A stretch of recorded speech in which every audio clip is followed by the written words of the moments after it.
Welcome to Frontlines of Social Good, the weekly news and views program from the Philanthropy Mastermind series. I'm Jay Frost. We'll start, as always, with the top 5 gifts of the week and a look at the headlines shaping the philanthropic landscape. Then today, I'll be joined by, first, Andy Carey, Executive Director of the U.S.-Mexico Border Philanthropy Partnership, to discuss the new DHS disaster aid rules and what they might mean for nonprofits on the ground across the country. And later, I'll talk with Rodri Davis, author of Rich Expectations, Why Rich People Give, about his research into donor expectations and the culture of giving. Let's get started. First, here are this week's top gifts, beginning with a 3-way tie for number 5. At number 5, $10 million, first from donors Rick and Ginger Francis, to the Texas Tech University Health Sciences Center in El Paso, the Francis Graduate School of Biomedical Sciences, to be more specific. This gift will support the launch of the PhD program in biomedical sciences, the first of its kind in far West Texas and the border region, building research capacity to address local health needs. Also at $10 million, William P. Clements Foundation gave a gift, again, of $10 million to the University of Texas at Austin's Clements Center for National Security. This will sustain and expand the center's programs and student mentoring, fund the renovation of the Flan Academic Center Auditorium, now to be named the William P. Clements Jr. Auditorium, as its primary venue. Also, at $10 million, David and Marianne Mussafer gave a gift to Tulane University to launch the David and Marianne Mussafer Internship Initiative to expand paid internships and career readiness for undergraduates through a new university-wide portal and support services. Coming in at number 4, $15 million from James and Cynthia Debord through the Bronson Foundation beneficiary to the University of California, Irvine Center for Translational Vision Research. $5 million will complete the construction and outfitting of the Falling Leaves Foundation Medical Innovation Building, and the additional $10 million will endow the Brunson Center to advance treatments for blinding diseases. At number 3, $15 million from Abercrombie & Fitch to Nationwide Children's Hospital and the Kids Mental Health Foundation. This is a 6-year pledge to expand behavioral health crisis services and provide free mental health education resources. It also includes naming a new building in New Albany, Ohio, set to open in 2027.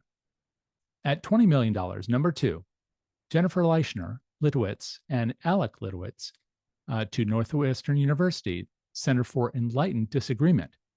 The use will be to scale programming that integrates research, curriculum outreach, and conversation, and will embed skills for constructive discourse into first-year seminars and co-curricular residence life programs. And coming in at number 1 this week, $100 million from John W. Durstein to Georgia Tech, George W. Woodruff School of Mechanical Engineering. This will establish endowed chairs, professorships, and faculty awards to recruit and retain faculty. And it's the largest single gift in Georgia Tech history. Have we missed a big gift announcement this week? We most certainly will have. And we would love to know exactly what that is and be able to cover it in a future broadcast. Let us know by contacting me directly through LinkedIn or by email at j@donorsearch.net. Now for the top news this week, and there's plenty of it. First, fundraising teams may soon have new ways to identify donors and manage outreach. Late last week, Evertrue, an Indiana-based fundraising technology company, announced that it has acquired DonorSearch, a Maryland-based firm known for its donor intelligence and wealth screening services, and the longtime underwriter of the Philanthropy Mastermind series, of which this show is a part. The deal brings together 2 companies that, for years, have served different but complementary roles in the advancement field. DonorSearch by providing detailed philanthropic data, and Evertrue by offering digital platforms to help fundraisers manage outreach and engagement. According to Evertrue, the merger will allow fundraising shops to better identify prospective donors and streamline communications, with the aim of freeing up staff to spend more time building relationships. For DonorSearch founder Bill Tedesco, who launched the company nearly 20 years ago, the acquisition represents both continuity and change. Tedesco has often pointed to one guiding principle, that the best predictor of future giving is past giving. And he says that combining DonorSearch's data with Evertruth's technology reflects how fundraising is evolving in an era of artificial intelligence. The combined company says it now serves more than 15,000 nonprofits across the United States, and leaders describe the move as a way to meet growing pressure on fundraising teams who are expected to raise more money faster with fewer resources. In other news across the country and around the world, colleges and universities are continuing to challenge the Trump administration in court. Inside Higher Ed reports that there are now nearly 400 lawsuits filed by schools, student groups, and higher education associations against federal policies, including freezes on billions in research funding, restrictions on diversity initiatives, and new Title IX rules.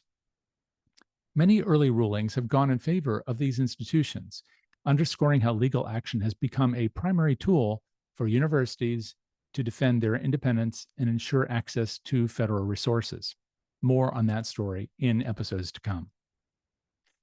Tim McClyman, a CSR expert, former head of both the American Express Foundation and the AT&T Foundation, and a past guest in this series, writes in his latest Forbes article that 55% of corporate philanthropy leaders are reporting federal scrutiny on diversity, equity, and inclusion has affected their giving strategies.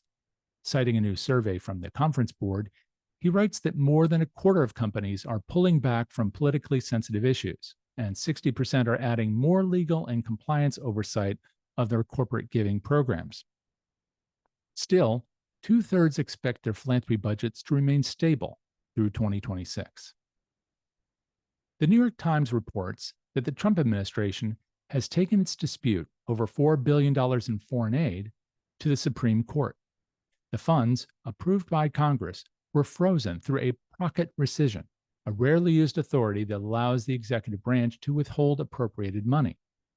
Lower courts have ruled that the freeze likely violates spending law, but the administration is seeking an emergency order to uphold it. Observers have noted that this case could set a precedent for how much power the executive branch has over federal appropriations.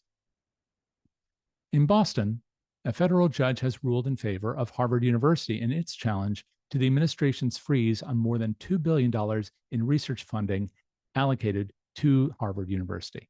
Judge Allison Burroughs ruled that the freeze violated First Amendment protections, civil rights laws, and the Administrative Procedure Act.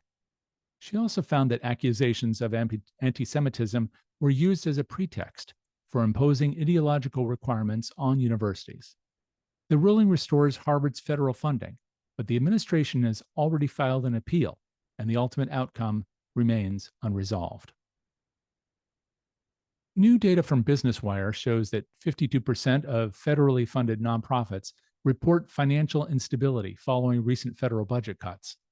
The report found that more than 40% have reduced staff, and 1 in 3 has delayed or canceled programs due to uncertainty around funding. These pressures are forcing many organizations to seek additional private support to sustain services, particularly in high-demand sectors like housing, food security, and healthcare. And in our top story this week, the Washington Post reports that the Department of Homeland Security has issued new disaster aid contracts for fiscal year 2025 that bar states and federally funded nonprofits from serving undocumented immigrants.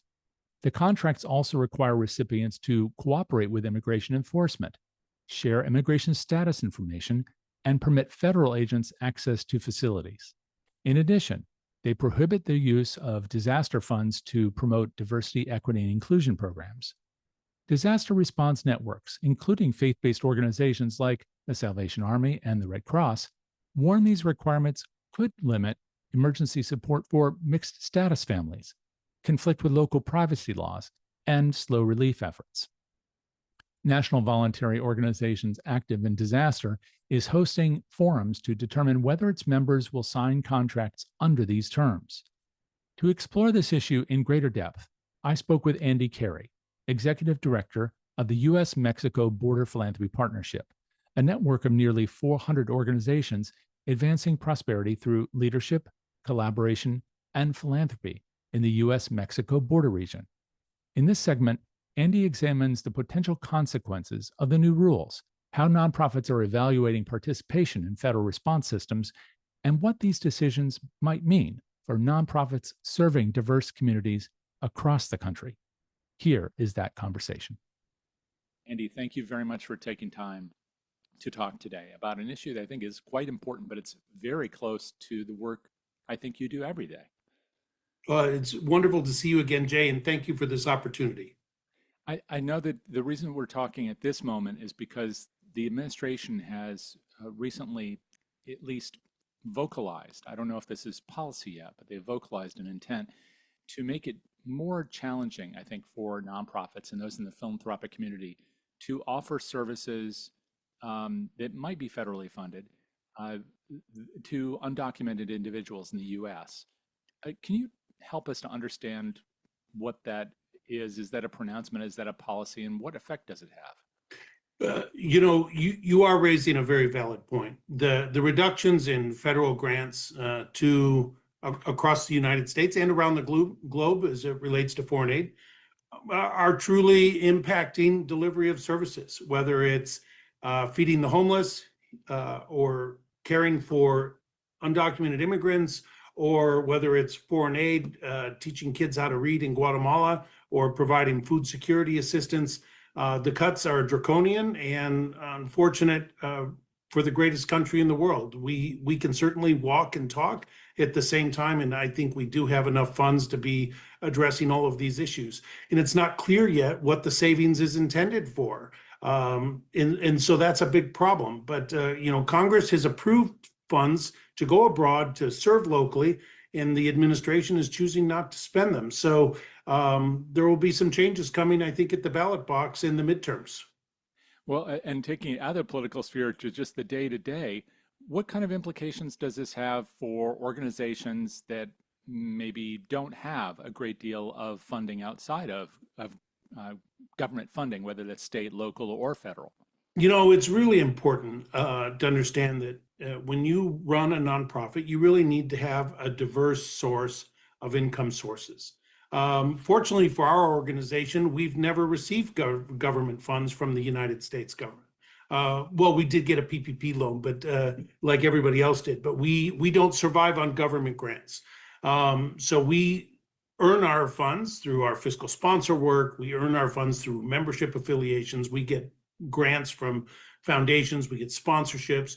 And so because we have a diverse source of revenue, this is not a challenge at this point for our work. However, many of the groups we work with do receive support from the government, whether they're providing education programs or health and wellness programs or environmental supports. And so that is a challenge. And the organizations that are dependent upon those government grants, many of them have already gone out on a limb and they've invested some resources that they're not going to get back. And so that's unfortunate. And I would just encourage the organizations to continue to be strong and resilient and continue to find organizations, foundations, individuals, corporations that may be interested in your work and invite them to be a part of it. If you already raised money, you can invite them to match the dollars you've already brought in, or you may need to strengthen your case as to why they should be investing in you. But I think we're going to navigate through this. The American public is a very generous public. Historically, we continue to respond to philanthropic needs, whether it be in a time of crisis or just day-to-day activities. And I think at the end of the day, the American people are going to respond favorably and keep these organizations moving. And in terms of the local population right there, there are many people. Well, we should start with where you're located. So you're in the San Diego area, is that correct? We are based in San Diego, but we are working along and across the expanse of the 2,000-mile border region, all 10 border states. Ah, okay. So and maybe we should give people a little context. So can you talk about the project and your work on Border Philanthropy? So Border Philanthropy Partnership was started in 2008 by the Ford Foundation and the Charles Stewart Mott Foundation and the Annie Casey Foundation, and others, the Fundación Gonzalo Riaronte, Houston Endowment, and 18 border region community foundations that were looking to understand that the community foundation along and across the region is a key partner for community development, for community generosity, and community giving. And so our organization was started to help foster that work and to encourage charitable giving and collaboration, east to west and north to south. And today we're a member organization with over 420 groups from academia, business and corporate partners, government agencies, nonprofit organizations, and grant-making foundations. It's about 50% from Mexico, the other 50% from the United States. And we provide a lot of services and support. We provide education and training, coaching, technical assistance, fiscal sponsorship. We do some events to raise public awareness. We're a nonpartisan organization. We're supporting people across the political spectrum. But at the end of the day, we're living proof that generosity does not know borders. And through our fiscal sponsor program, we're almost $18 million in charitable gifts between the US and Mexico. And what's fascinating is half of that money is from generous Mexicans in Mexico supporting activities in the United States, and the other is generous Americans from here in the United States supporting efforts in Mexico. So what is the appeal for people on both sides of the border, those donors specifically, for supporting this work? Why do they think it's important? Well, people want to support what they know. They want to support where they know there's a need. And a lot of the people that we support are actually from both sides of the border. They grew up on one side of the border and now want to support their community of origin. And that is a huge way of going about it. A lot of people want to do good, but simply don't know how or how to get the money to the actual need. And so through our organization, we're able to help identify needs, identify legitimate sources, and provide a legitimate legal pathway to get resources to where they're needed. And it's really about sitting down with donors and finding out what their interests are and keying their interests into opportunities. During the COVID, we worked with the Packard Foundation to vaccinate 1 million people across the United States in the undocumented Hispanic and Latino community, largely Mexican-American communities, in cooperation with the Mexican Consular Network.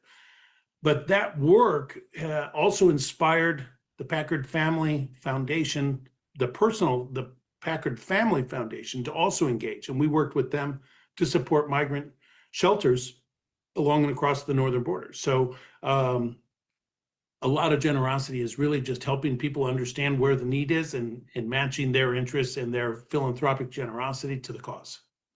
I do want to ask you about that broad range of projects, but first I just have to touch on vaccinations because that's also so topical. And this might also be an area where you or your partners in that vaccination effort are probably thinking about, well, how do we approach the next wave of need in terms of providing support for public health? Because you have two public health systems effectively that you would be in contact with to understand what are the risks and what are the rewards, as well as then sourcing those vaccinations or the resources to get them to people. How Absolutely. One of the things we're doing here in the United States, but in cooperation with the Mexican government, we've worked with the Mexican government all the way back to President Calderon. So President Calderon, President Peña Nieto, President López Obrador, now with President Sheinbaum. So in a nonpartisan way, but we're assisting their consular network in providing health and wellness outreach. The Mexican government is supporting a phenomenal program while it's basically a strategy of kill them with kindness. When Mexican nationals visit the Mexican consulates across the United States, the idea is provide them additional services, and one of them is health and wellness. So it's getting them in touch with vaccination information, health screenings, cancer screenings. And it's really, while they're at the consulate, the idea is to introduce them to some great opportunities. And for many people, over 3 million people a year take advantage of this service. It becomes their primary source of healthcare service. But it's really about prevention and wellness, and it's keeping people out of the emergency rooms, but it's also keeping families safe and prosperous. And that's really important. But the Mexican government advocates this service. They're not pushing the service, they're advocating the service. And it's really amazing. And they've been doing it for over 20 years. And it goes from one administration to the next. The Minister of Health actually came to San Diego a year and a half ago, where he could see it, and he came with then Secretary of Health and Human Services, Javier Becerra. It's just an amazing program, but vaccinations is a huge part of it. Hepatitis vaccines, HPV, flu, COVID, all sorts of different vaccines that are available are provided to the community. And it's a source of public health for all of us, because it's in all of our best interest that everybody get access to vaccines in a safe and compelling way. Historically, when the CDC or its partner agencies in a place like Mexico, when they made new recommendations, I, I'm sure you adjusted in observance of those recommendations. How are you thinking about that kind of issue now when it comes to perhaps differences, not just between our federal government, but also between the states? As you pointed out, you're dealing with 10 different states, and there may be different policies now on vaccination There in each is, of those states. fortunately, there is unison across the northern border in Mexico. The Mexican government has made no change to their effective strategies around delivery of effective health services.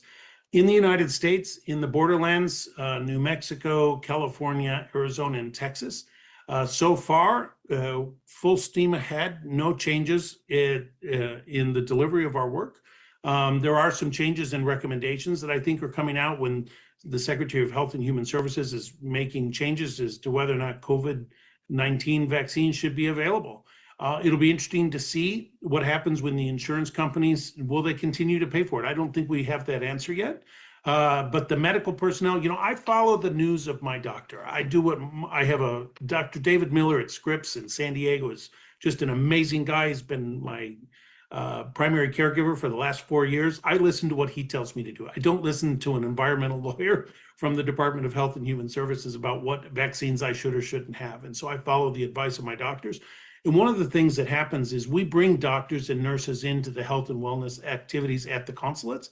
And so they're getting expert medical opinions for the community. And then the patients who are our customers, they can make the best decision for themselves and their family. Yeah, yeah. Now, that was a departure, but maybe it really wasn't because you have to identify needs. You talked about that right before I drove us into vaccinations, and the needs are very broad. How do you identify the principal needs and then bring them to those donors that you described before who have an interest, but they may not even be aware of some of these needs until you showcase them? A lot of people will come and they'll say, how can I help? Or they'll tell you about what their interests are. It could be art and culture. It could be health and wellness. It could be education. It could be the environment. It could be public policy advocacy.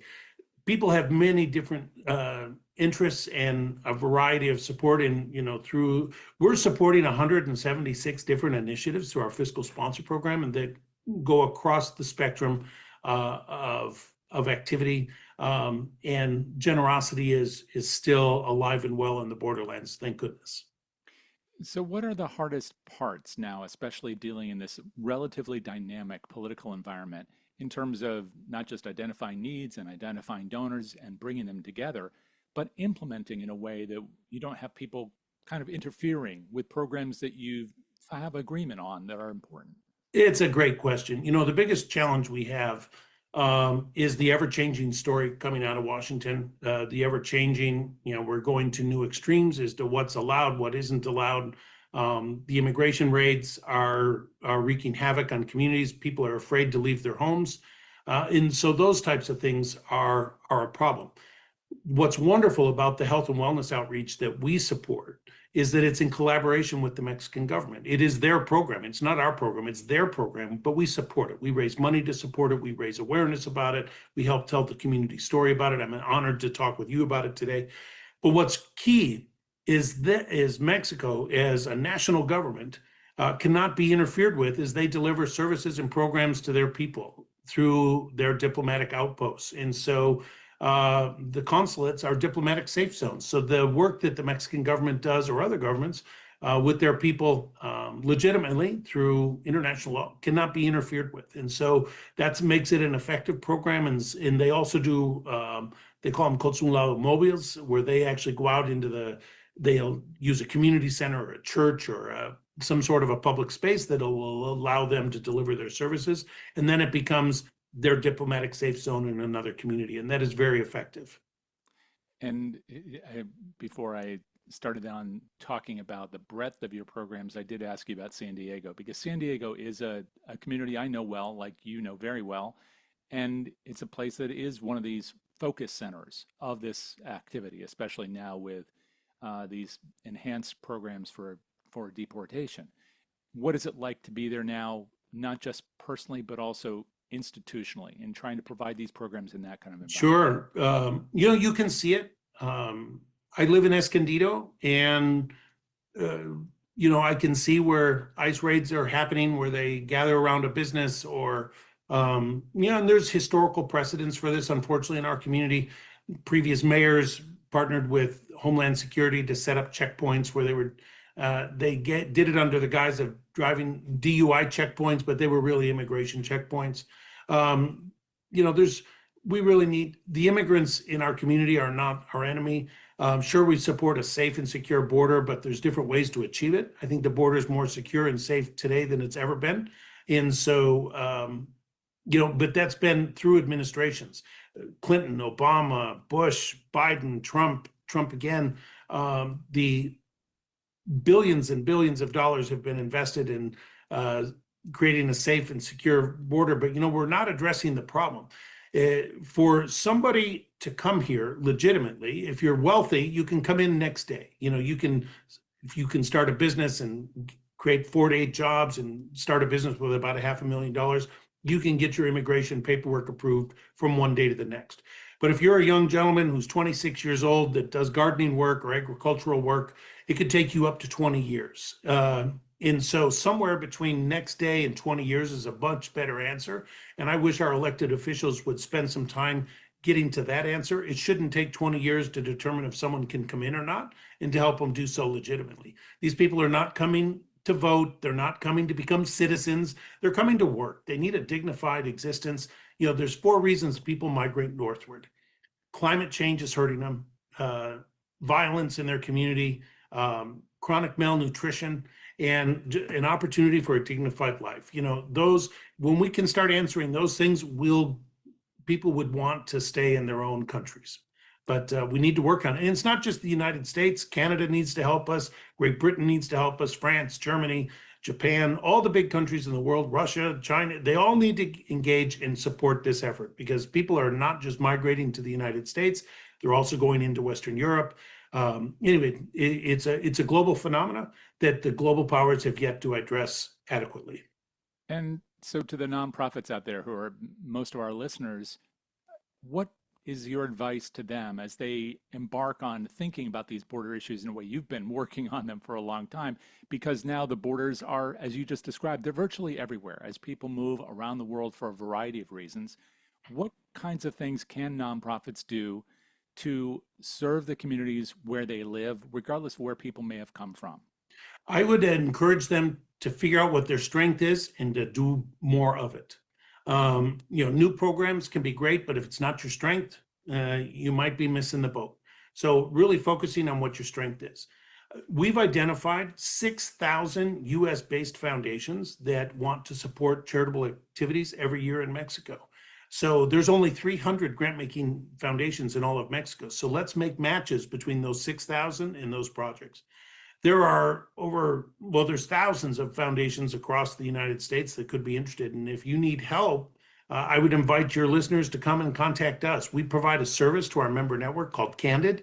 It's an amazing partnership where we give them access to the foundation directory online. We also have 5 public libraries. One's in our office, then there's one in Mexicali, one in Ciudad Juarez, one in Obregón, and one in Monterrey, Mexico. Come and visit us. We'll teach you how to use it. If you don't know how to use it, we'll teach you how to use it. And continue to tell your story. Part of the reason we did the border briefs was, one, to push back on the narrative about what's wrong with the border, because there's a lot that's right. But we also did it to help give critical information in the areas in our wheelhouse around the border, around migration, around public health, around the environment, around philanthropy, to give people information as to why their work and their projects are relevant and important in today's world. And Andy, for those who do want to get those border briefs or follow more of the work, perhaps take advantage of the offer you just made, how can they find out more about you and about the organization? They can email us. My email is andy@borderpartnership.org, BORDERPARTNERSHIP.org. You can also check out our Border Partnership website, and all this information is downloadable right there at the website, free of charge to anybody that needs it. Thank you so much. Appreciate it. What a pleasure to join you today. My thanks again to Andy Carey for sharing his perspective on these very interesting and very complex changes to both federal policy and the ways that we administer it at our individual organizations. We're now turning to a very different conversation, and one that looks at philanthropy, once again, philanthropy, not from a policy or operational lens, but through the expectations and motivations of the donors themselves. And for that, we turn to Rodri Davis, the founder of Why Philanthropy Matters and a leading thinker on giving in the UK. He's just released a new book titled Rich Expectations: Why Rich People Give. Co-authored with Professor Beth Breeze, a recent guest on this program, and Teresa Lloyd, and published by the Directory of Social Change, this book is based on extensive surveys and interviews with donors themselves.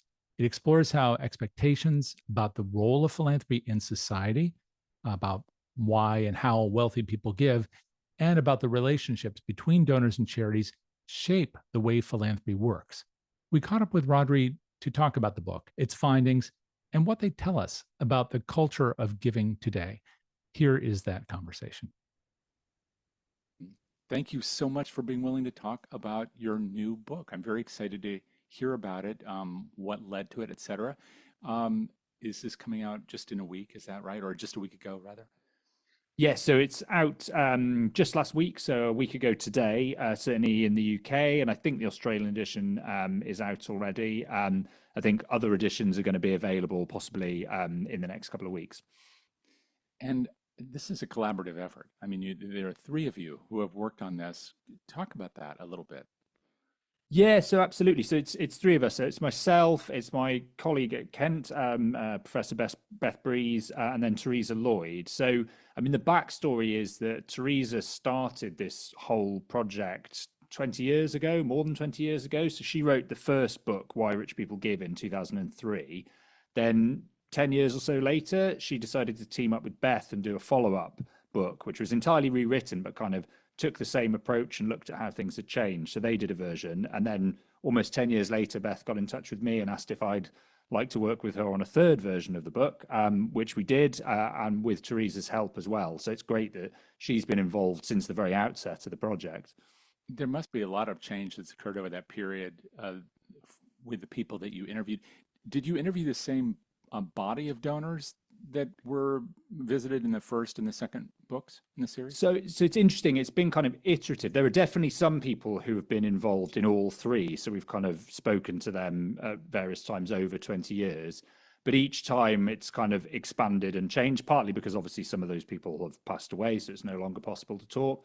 But also we wanted to kind of reflect the way in which philanthropy is evolving and changing in the UK. So certainly this time, one of the things that we wanted to make sure we did was to talk to a range of donors who represented a kind of greater diversity of ages and approaches and backgrounds, which I think we certainly did. So there's a whole mix of people in there who probably don't, look or sound like a lot of people would think a typical philanthropist might.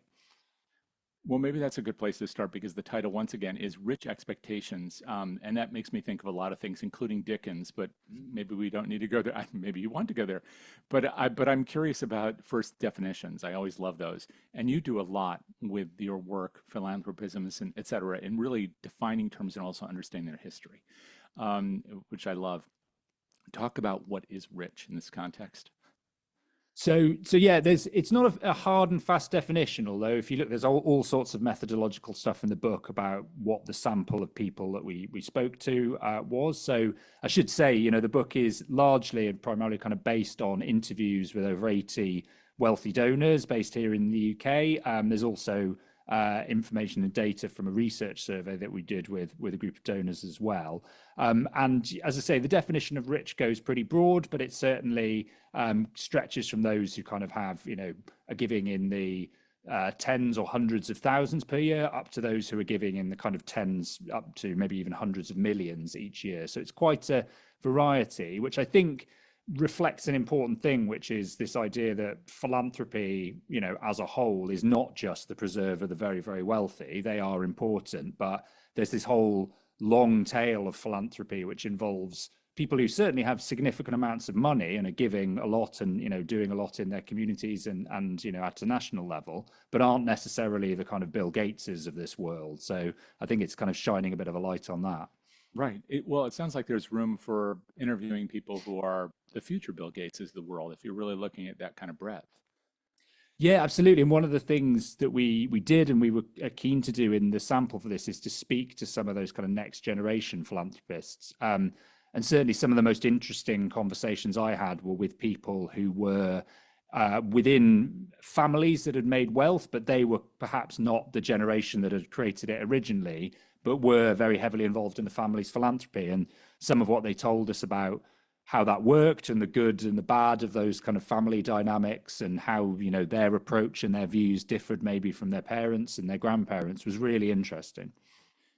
Take us through that process a little bit. First of all, how did you identify the people that you interviewed, maybe your colleagues interviewed, and then how did you undertake the conversations? And for that matter, was it easy to reach them? Because there is kind of this invisible wall. Uh, I suppose because many of these people who are giving substantially have to protect their lives because they're besieged. But how did you identify them? How did you reach them? And then what was the process of interviewing them like? Yeah, it's a really good question, and certainly I should say Beth, I think, has written a whole journal article at some point on the challenges of interviewing high net worth donors, which is worth looking at. I mean, I guess the starting point, we were lucky in that we had a group of donors that had been spoken to for previous versions of this research, so we were able to sort of go back to some of those. Although I wouldn't say it was straightforward, not all of those will be able to get hold of again because it is difficult. But I guess we had that core to work from. We were then lucky in that the three of us who are the authors have very good connections and sort of know quite a lot of donors and are involved in lots of networks. So we leaned on the help of friends and colleagues and asked them to make suggestions and put us in touch with people, and that really helped. And then what often happens is it sort of snowballs from there. So you'll manage to get a foot in the door with one donor, and you talk to them and actually have a really interesting conversation. And then they say, oh, this, it'd be great if you spoke to X, Y, and Z other person that I know, because they're then, I guess, reassured that it, is something that is positive and a positive experience. And I think that's one of the challenges, as you say, a lot of wealthy people, particularly if they're not already in the spotlight or known for their philanthropy, that might well be by design. They're not necessarily that keen on putting themselves out there, and they don't want to start kind of putting their head above the parapet. So there's a barrier that you've got to overcome and a certain reluctance initially just to sort of sit down and talk about this, particularly if you don't know them or if it's a cold approach. So you have to do quite a lot of work to kind of build that relationship and reassure people that what they say is going to be kept in confidence and that they're confident with how the information is going to be used. And then once you do, as I say, people often warm up enormously and actually end up telling you all sorts of things that they probably never expected to be telling you. Because I think the thing I keep finding is that often a lot of these people don't really get the chance to sort of reflect on their philanthropy or to talk about it and about why they do it and what motivates them and what they find frustrating or what they find rewarding. So when they do have that opportunity, actually they open up enormously, and you get some really kind of rich insights from it. What did you come to the interviews wanting to ask, and then what did you end up discovering? I mean, especially the things that maybe surprised you, but also surprised them, because if they haven't had many opportunities to discuss this openly and honestly, maybe even within their family sometimes, I wonder where the surprises were. So what you started with and then what you discovered. Yeah, and I should say, I guess these were conversations and interviews, but because they were research interviews, they were relatively structured, although with sort of flexibility to take things in different directions if that kind of made sense. So we certainly had an idea of the kinds of things that we wanted to be asking, and some of it's quite practical information. We wanted to know how people give in actual kind of what vehicles they use and what levels of giving that they're doing it at. But we also talk to them a lot about things like, do they have in mind a certain amount that is kind of their target? Is there a right amount of giving or an amount of giving that is, enough? The thing, that's one of the things where I was kind of surprised in that almost everybody we spoke to did in some way. They themselves had in mind, a certain amount in terms of a percentage of their income or percentage of their assets each year or some kind of metric. But what they were very reluctant to do in most cases was to specify that for anyone else. You know, you sort of move from how much do you aim to give yourself per year through to, okay, then how much do you think all wealthy people should give? And often they were quite reluctant to make that shift because they sort of felt it was a very personal matter. And again, I don't know whether that's a curiously British thing where we're not so great at talking about money. I think we're sort of do worse than people in the US on that. So it might be a cultural thing, but that was really interesting. And then similarly, you know, other things, in some cases I mentioned where we talked to people who were, you know, doing philanthropy as a family. Either they were the parents and they were trying to use it as a way to engage their kids, or we were talking to the kids and they were often involved in the family foundation and trying to kind of work with their parents. We heard some really, you know, interesting and honest things about the challenges of that in terms of, certainly if you're one of the younger generation, how you kind of upwardly manage the people who have the money and still probably have a say over that. And, you know, if you have views about how the philanthropy should be done, but it's not actually your money, some of the challenges that brings. But then also we heard some really interesting things about the way in which, you know, some families who found that actually they didn't otherwise have a very strong connection because for one reason or another they felt, you know, they were quite different from their parents or their siblings. Philanthropy was the one thing that kind of brought them together as a family and got them to sit down and to talk about the values that they actually shared, and that they'd found that really powerful. So, you know, we heard some really quite sort of personal stories through the course of doing these interviews. One thing you didn't mention when you talked about family were the people who are gone. And I'm wondering if that came up because sometimes there's a tendency in fundraising anyway to talk about things in terms of people, their capacity, their interest, but then also how they might want to be recognized. But I know one of the big factors actually is sometimes honoring people. And those are the people who are no longer in the room or no longer with us. Did the influences of other family members, especially the deceased, did that come up in these interviews? They did, I guess. I'm thinking about your question sort of less explicitly in terms of people speaking in terms of wanting to honor family members who weren't around anymore, or to kind of, you know, respect their wishes, but very much in terms of, you know, when we talk to people about what it was that had kind of got them involved in philanthropy in the first place. There were some examples where it was people for whom it had been something that happened much later in life because of, you know, they come into contact with you know, a cause or an issue, and that had prompted them, or they'd had the sale of a business and it had been primarily driven by that. But in most cases, they came back to something about their childhood and their upbringing, and usually the influence of their parents or their grandparents. And so they often said, you know, it was about just having it inculcated in them early on, even if they weren't wealthy at that point, that giving was just something that you did, whether that was volunteering or giving, you know, money and as much as you could afford. And that often then, when later on, you know, these people did become wealthier, they already had that habit. So it wasn't something they had to learn. So in that sense, I guess people did come back to the way, you know, the influence that past generations had in kind of shaping their own behavior. One of the things I'm curious about with you is twofold, actually. First, you weren't involved in the first book, but you certainly know all the content of it. You were able to refer to it. I'm curious about the change that occurred between the first book and now, because a lot has happened in the last 20 years. Among those things, the definition of rich. But that's just one tiny factor. There's been a lot of cultural change. The way we communicate with one another is different today.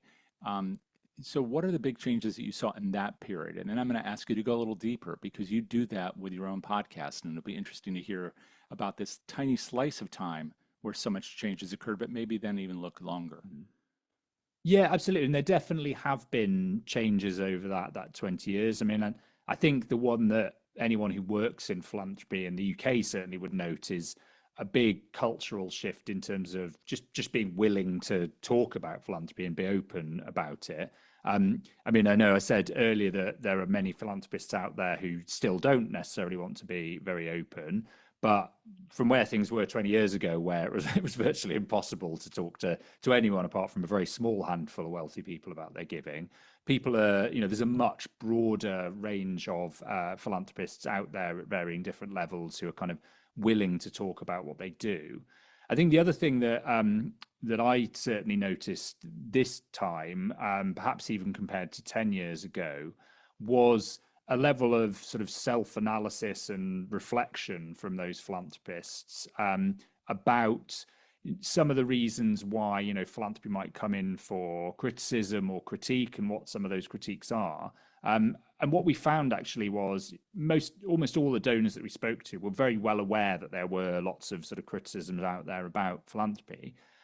In most cases, they thought at least some of those critiques were perfectly valid, and actually had kind of taken them on board in their own giving. And particularly with the younger donors, the thing that's interesting is it's sort of, they start their giving from the point of having recognized that there are concerns about philanthropy and inequality, or philanthropy and justice, or its role in a democracy.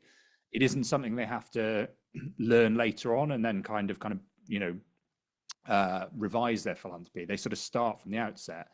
And I think that can be a very positive thing, in that it kind of shapes their approaches. I think the other thing we heard is it can sometimes be almost paralyzing, because you're aware of all of these challenges from the outset, and it can make it so overwhelming that it's hard to even get going.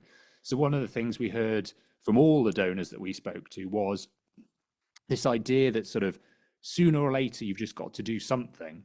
You can't let, it's this kind of, you can't let the concern to do it perfectly or to get it absolutely right get in the way of just getting on and doing something. And I think that's really interesting, because it kind of maybe finds this middle ground between, not rejecting the idea of critique or criticism, accepting it and kind of realizing that it's important to reflect, but also not letting it be a reason not to get on and give when there are so many needs out there in the world. And I found that really interesting. And I am interested in your reflection then, looking broader, because you look at historical patterns and stories of philanthropy there and elsewhere. And I know some people say that history repeats itself. Other people like the Seamus Heaney quote that it merely rhymes. But what do you see as you look at this period, when there's been so much change, at least technologically, and then that influences how we perceive what we do, against that wider longitude of activity over time, where people who had resources decided to commit them, irrespective of whether the government might have provided some kind of assistance or benefit for that generosity? What kinds of differences or similarities do you see over time? Are we really going through a period of change, or are we just being a little myopic about what's happening? It's a good question. I think it's very difficult whilst you're in the midst of that change to sort of genuinely determine what is unprecedented or what's new or what's going to be lasting. And I think it's only when you have the benefit of sort of hindsight, or you can look back, that you can say with certainty.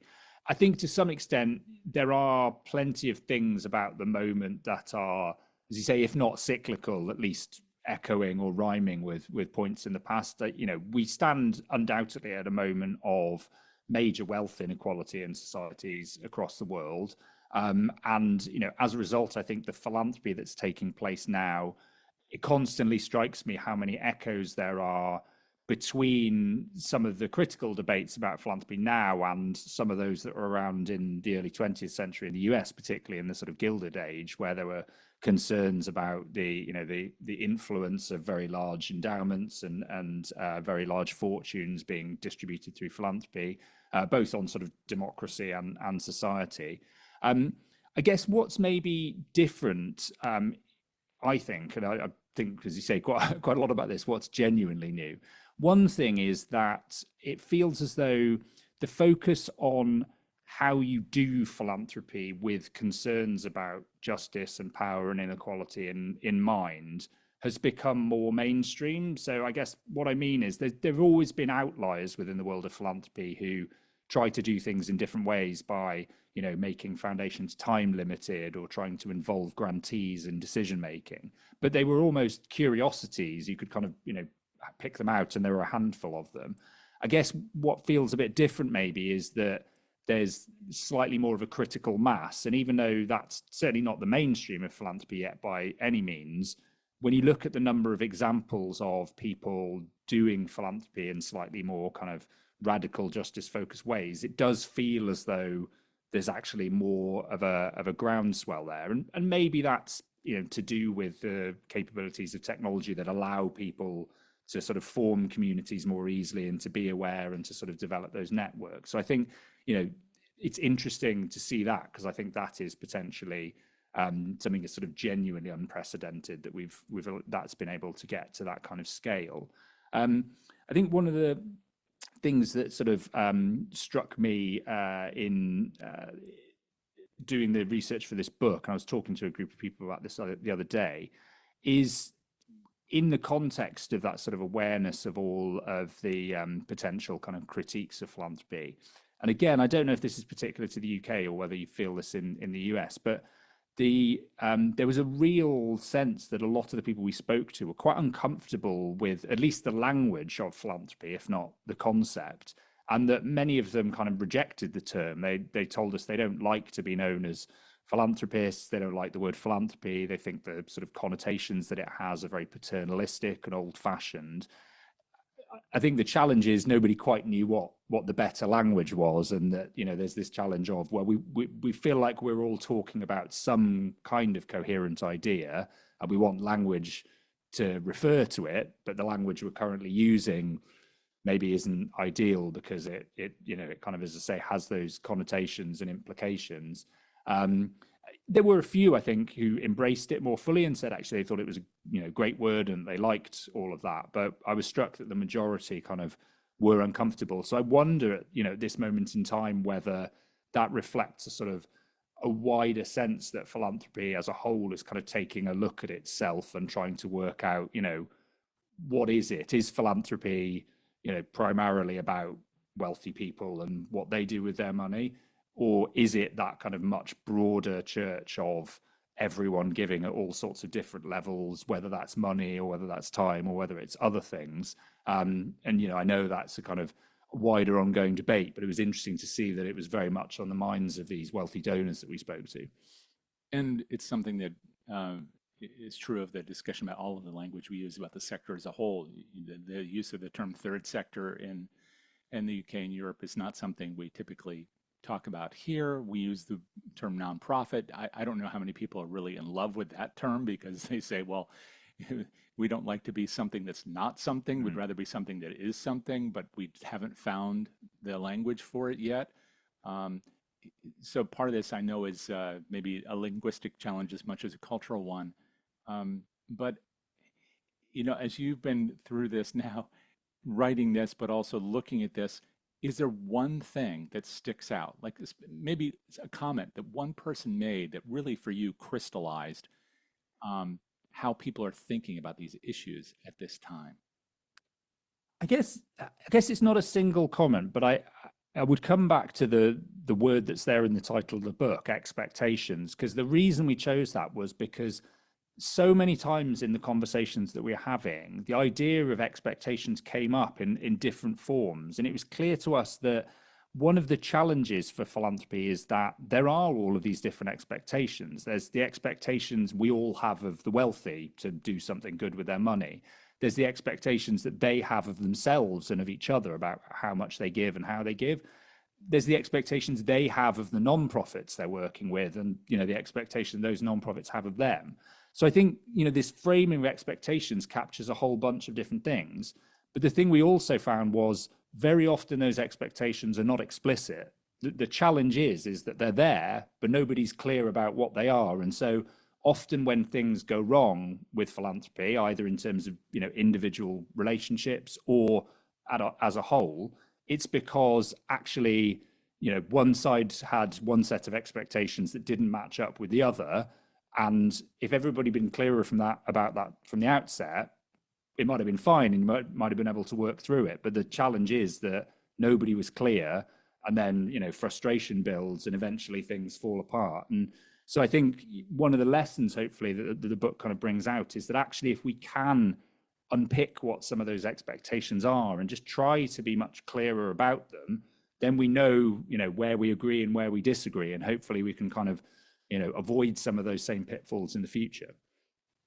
I know that people look forward to reading this. How can they get a copy? Do you know what the best method is, especially for those in the U.S. who want to read about this, but also to learn more about the rest of the work you do, especially the podcast? Yeah, so I mean, certainly at the moment, I'd say the best place to go to find out about the book, the publisher is the Directory of Social Change here in the UK, and they've got a homepage for the book, and I think there'll be information there about where you can get it, both in the UK and other places, and hopefully in the US. So I'd say that's the best starting point. If you want more stuff about all the kind of work I do, I'd check out the Why Philanthropy Matters website, because I put up information there about all of the various publications and podcasts and speaking that I do, as well as articles and blogs and things about all this, what's going on in philanthropy, both now and in the future. Thank you so much for all this. Really do appreciate it. My thanks again to both Rodri and to Andy for sharing their insights in the program today. Coming up next in the Philanthropy Mastermind series, the latest episode of the PM podcast features David Callahan, author of 9 books, including The Givers, perhaps one you have on your shelf, and the founder of Inside Philanthropy and Blue Tent Daily. In this conversation, we explore his life and work, the shifts he has witnessed in philanthropy and politics, and what he describes as the social justice monkey on his back. You can listen to that wherever you like to listen to podcasts. And our new episode will come out, of course, this Friday evening as well. Then on Thursday, September 11th, that's this Thursday, How to Raise welcomes nonprofit leadership expert Brian Becker, founder of Leader's Edge, and for a CFRE accredited session on igniting board potential, proven pathways for fundraising success. He'll share practical strategies to build a culture of generosity, recruit mission-driven board members, and use appreciative inquiry to unlock organizational potential. And of course, I hope you'll join us again next Tuesday and every Tuesday at 1 p.m. Eastern for this program, Frontlines of Social Good. You can catch past programs anytime at DonorSearch.net, the home of our longtime sponsor, DonorSearch, and who is also, of course, the global leader in AI-powered fundraising intelligence solutions. So until next time, take care and do good.